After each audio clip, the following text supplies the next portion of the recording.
لله الحمد لله رب العالمين والعاقبة للمتقين الصلاة والسلام على سيدنا محمد وعلى آله وصحبه أجمعين أما بعد فقد قال الله تعالى في القرآن العظيم إنما يريد الله ليذهب عنكم الرجس أهل البيت ويطهركم تطهيرا وقال نبينا صلى الله عليه وسلم كتاب الله وعترة أهل البيت صدق نبينا صلى الله عليه وسلم காவையும் கடலையும் கண்மூடித்திருக்கிறது முன் ஆற்றலையும் அறிவை கொடுத்த அல்லாஹ் ரஹ்மான் அல்லாஹ்வுக்கே எல்லா புகழும். இன்னும் அஹ்மது நபியா முஹம்மது நபி ஸல்லல்லாஹு அலைஹி வஸல்லம் அவர்களை போன்றியும் அவர்கள் அடிச்சு பற்றி அப்படியே பின்பற்றியும் அந்த உத்தம சத்திய சஹாபாக்கள் தாபீன்கள் தபா தாபீன்கள் நல்லவர்கள் நாதாக்கள் சோதாக்கள் குறிப்பாக இங்கே அமர்ந்திருக்கும் முகல்வின் மீதும் அல்லாஹ்வின் மட்டத்தை என்று ஒன்றுமாக ஆமீன். அன்பானவர்களே, யார் இந்த அஹ்லுல் பைத்? அஹ்லுல் பைத் என்று சொன்னால் யார் என்று தெரியுமா?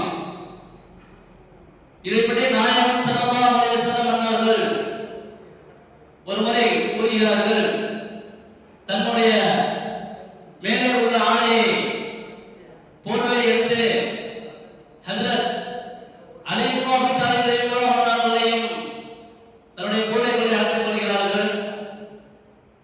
பிறகு ஃபாத்திமா ரலியல்லாஹு அன்ஹா அவர்களையும் தன்னுடைய போர்வைகளை அணிந்து கொள்கிறார்கள். இன்னும் ஹசன் ஹுசைன் ரலியல்லாஹு அன்ஹுமா அவர்களையும் அணிந்து கொண்டு நாயகம் ஸல்லல்லாஹு அலைஹி வஸல்லம் அவர்கள் சொன்னார்கள், இவர்கள் தான் அஹ்லுல் பைத் என்பதாக சொன்னார்கள். அப்படி இருக்கையில் இவர்களுக்கு என்ன தனி சிறப்புகள் என்னென்ன இருக்கிறது என்று சொல்லி பார்த்தோமே ஆனால், அன்னை ஃபாத்திமா ரலியல்லாஹு அன்ஹா அவர்கள் ஒரு சாதாரண பெண்ணை போல அல்ல. எப்படி என்று சொன்னால், ஒவ்வொரு பெண்ணும்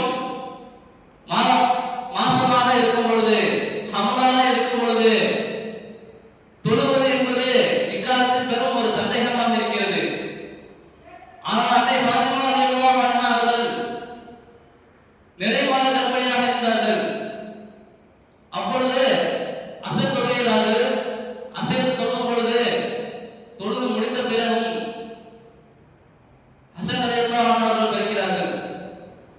பிறந்து விட்டு சிறிது நேரம் சிரிக்கிறது. பிறகு மகரிபுடைய நேரம் வருகிறது. அப்பொழுது அன்னை ஃபாத்திமா ரலியல்லாஹு அன்ஹா அவர்கள் அந்த மகரிப் தொழுகையை தொழுகிறார்கள். அப்பொழுது நாயகம் ஸல்லல்லாஹு அலைஹி வஸல்லம் அவர்கள் கூறினார்கள், எந்த ஒரு பெண்ணாலும் இப்படி செய்ய முடியாது என்பதாக கூறினார்கள். அப்படிப்பட்ட ஒரு சிறப்புக்குரியவர்கள் என்று சொன்னால், இந்த காலத்தில் ஒவ்வொரு பெண்ணும் குறைந்தபட்சம் ஒரு 40 நாள் இல்லாமல் எந்த ஒரு வேலையும் முழுமையாக செய்து கொடுக்க முடியாது. அப்படி இருக்கையில் அன்னை ஃபாத்திமா ரலியல்லாஹு அன்ஹா அவர்கள் எந்த அளவுக்கு சிறப்புக்குரியவர்கள் என்று நாம் சற்று சிந்தித்து பார்க்க வேண்டும். அடுத்தபடியாக அலி இப்னு அபீ தாலிப் ரலியல்லாஹு அன்ஹு அவர்கள் எப்படி சொன்னால், வீரத்திலும் தியாகத்திலும் நாணத்திலும் சென்றவர்கள்.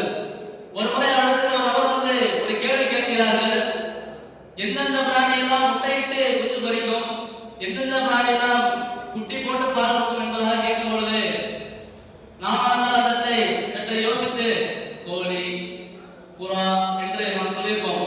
ஆனால் ஹஜ்ரத் அலி இப்னு அபீ